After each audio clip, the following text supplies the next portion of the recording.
un jeune homme et je vous le donne en 1000, je vous le donne en 100. Bah c'est lui en fait, c'est le mec du bus.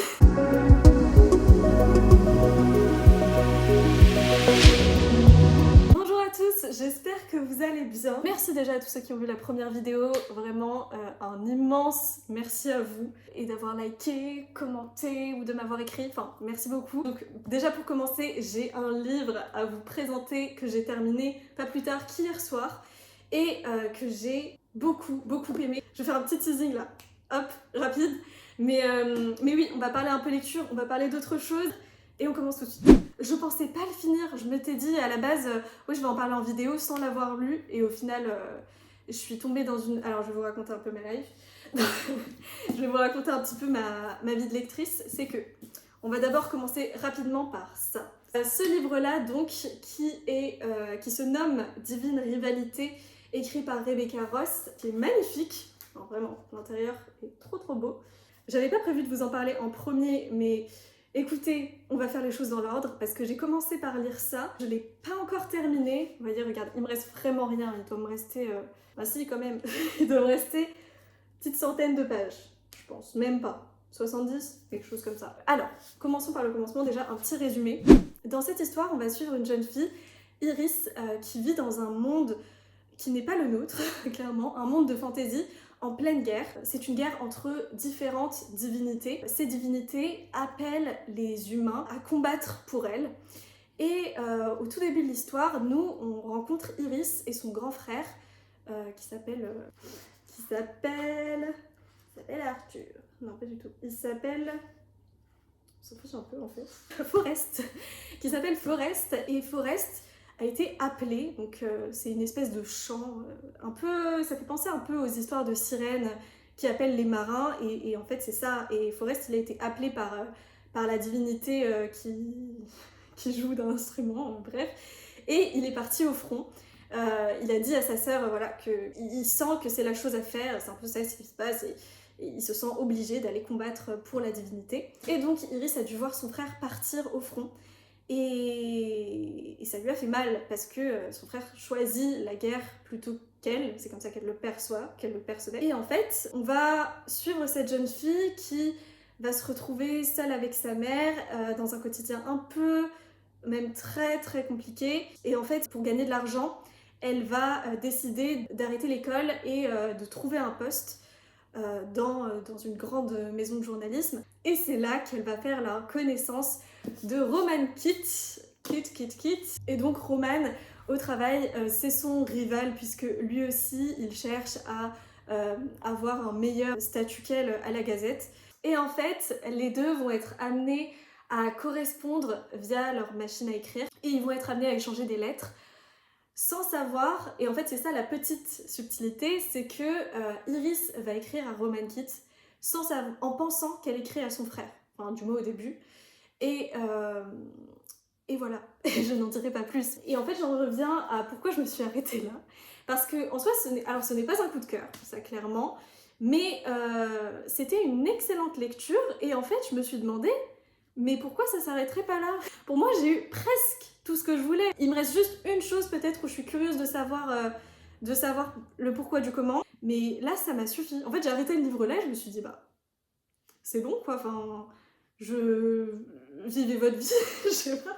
Enfin, j'ai bien aimé suivre leurs aventures et les personnages sont attachants, intéressants. Du coup, je suis un peu curieuse de savoir ce qui se passe ensuite. Mais en même temps, pas envie d'y retourner quoi. Et donc on arrive, voilà j'ai spoilé tout, à la lecture de Noël que je vous conseille vraiment. Si vous savez pas trop vers quoi vous tourner, que vous avez envie d'une romance de Noël, mais qu'en même temps vous pouvez plus supporter de voir en peinture les scénarios comme les téléfilms de Noël qu'on voit à la télé. Enfin bref, je vous conseille Un jour en décembre de Josie Silver. Donc c'est une romance, ça se passe pas que à Noël, parce qu'en soi, en fait, on va suivre les personnages pendant plusieurs années. Il y avait un bon dosage, voilà, en fait c'est ça. Il y avait le bon dosage, je pense, entre clichés et pas... et en même temps rebondissement. Imaginez-vous, donc, un jour de décembre, un jour de neige, une jeune fille se trouve en fait dans un bus à 2 étages à Londres. À un arrêt, elle aperçoit depuis sa fenêtre un jeune homme qui est assis à l'arrêt de bus en train de lire un bouquin. Et il lève la tête et leurs regards se croisent. Et à ce moment-là, c'est le coup de foudre, ok? Donc là, on est un peu dans le cliché, mais voilà, faut passer outre, faut passer outre. Il y a un monde fou, hein, c'est la période de Noël, le bus redémarre, et en fait, il se passe rien, la magie disparaît, Laurie repart, et elle laisse ce garçon à l'arrêt de bus. Vous allez être tous comme moi, je pense, à se dire, moi j'étais là en mode, mais pourquoi, meuf, tu t'arrêtes pas à l'arrêt suivant, et tu cours, et tu reviens le voir? Mais en fait, après, Laurie, elle explique, et c'est ça que j'ai bien aimé, c'est dans l'histoire, elle va regretter de ne pas avoir fait ça, en fait. Elle va se dire, mais pourquoi je suis pas partie? Et voilà, donc c'est tout. Enfin, c'est le moment où tu te dis, mais qu'est-ce que je fais? Il y a eu ce regard, mais est-ce que c'est... Enfin, elle se pose plein de questions. Et du coup, cet homme, elle va le rechercher pendant 1 an. Elle va être là à se dire, bon, du coup, c'est un peu obsessionnel, mais avec sa meilleure amie qui partage sa coloc, elles vont rechercher cet homme, c'est-à-dire que voilà, ça va être un peu aussi une blague entre elles, genre quand elles voient un mec dans le bar et qui ressemble au mec mystère, elle va se dire c'est peut-être lui, et à chaque fois Laurie elle dit non, et enfin bref, et c'est un peu un jeu entre elles. Et 1 an plus tard, il y a notre amie Sarah, donc c'est sa coloc, coloc aka meilleure amie, qui va revenir à la maison avec son petit ami, un jeune homme, et je vous le donne en 1000, je vous le donne en 100. C'est lui en fait, c'est le mec du bus. Je vous laisse découvrir le reste, je vous en dis pas plus. Mais du coup, on est sur un triangle amoureux, mais c'est pas... En fait, ce que j'adore, c'est que les personnages, t'as l'impression qu'ils existent, et on n'est pas sur un triangle amoureux, déjà la Twilight, vous pouvez oublier. D'ailleurs, il y a des refs à Twilight, enfin, c'est hilarant, le début, mais vraiment, les 200 premières pages, mais j'étais en train de rigoler à chaque page, genre vraiment c'était super drôle, et les personnages sont attachants, et ils sont pas lourdingues, ils sont pas en mode on se tire dans les pattes, enfin il y a vraiment, ils s'aiment tous en fait, et voilà, donc juste découvrez ça, vous allez voir, c'est un peu guimauve, mais en même temps c'est super drôle, c'est bien écrit, c'est vraiment la parfaite lecture je pense de Noël, même si ça se passe sur plusieurs années du coup, donc vous l'aurez compris, on n'est pas que en décembre, mais bon, c'est un jour en décembre quoi.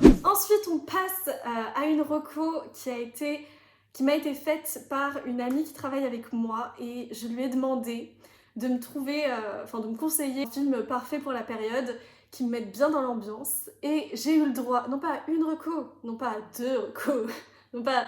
Bref, non franchement, elle m'a mis un message absolument adorable que je vais mettre ici. Et donc, j'ai décidé de regarder Super Noël pour les fêtes. Donc voilà. Et après, on a la suite de The Dragon Prince le 19 décembre. Donc ça, je serai au rendez-vous, vous inquiétez pas. Et on a... Mais c'est déjà pas mal. Ah oui, je pense que je vous parle de ça et ensuite on se dit au revoir. Je voulais vous parler d'un livre que j'ai vu passer beaucoup de fois d'ailleurs sur la chaîne de Alex Bouquin en Prada, qui s'appelle Une vie ailleurs. Je sais pas si vous le connaissez celui-là. Il m'a beaucoup tenté parce qu'en fait, il est très énigmatique. On suit une jeune fille qui va mourir dans un accident. Je pense qu'elle va...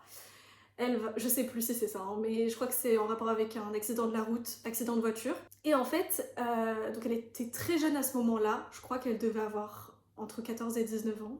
Voilà, c'est assez vaste, mais voilà. Et en fait, une fois qu'elle va mourir, elle va se retrouver dans un espèce d'entre-deux finalement. Et dans cette espèce d'entre-deux, elle va comprendre que en fait, toute personne qui meurt doit continuer à vivre à reculons, c'est-à-dire que elle va être de plus en plus... Elle va rajeunir, tout simplement. Elle va rajeunir au fur et à mesure du temps jusqu'à redevenir un enfant, un nourrisson, et être ramenée dans un fleuve, et tu vois, le cycle de la... C'est l'histoire de la vie. C'est très philosophique, je trouve, déjà. Et moi, ça m'a beaucoup interpellée. Ça m'a donné envie de connaître cette histoire, parce qu'on a cette jeune fille qui avait la vie devant elle, finalement, et là, baf, l'accident, et elle se retrouve là à rajeunir. Et je pense qu'elle va rencontrer des personnes dans cette tailleur, et enfin moi ça me tente de fou, enfin ce pitch il est fou, donc voilà. J'ai plus de voix, donc écoutez, it's time et pas le It's Time de l'autre, de Mariah Carey. Bref, je vous remercie d'avoir regardé cette vidéo. Je vous dis à la prochaine. Prenez soin de vous.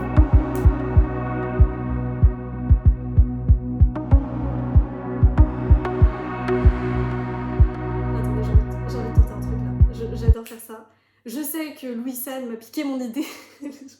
On s'en fiche. À la prochaine. Les trucs un peu glossy, tu veux. Allez. Lina est de retour pour vous jouer un mauvais tour avec plein de bonnes lectures. Enfin, une notamment. Une, et puis le reste, sympa. Let's go. Let's go.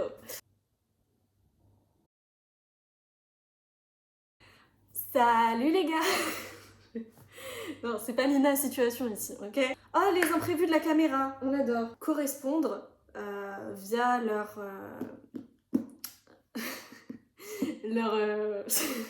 Comment ça s'appelle? Ah, leur machine à écrire. Qui a écrit demain et demain et demain, tomorrow and tomorrow and tomorrow.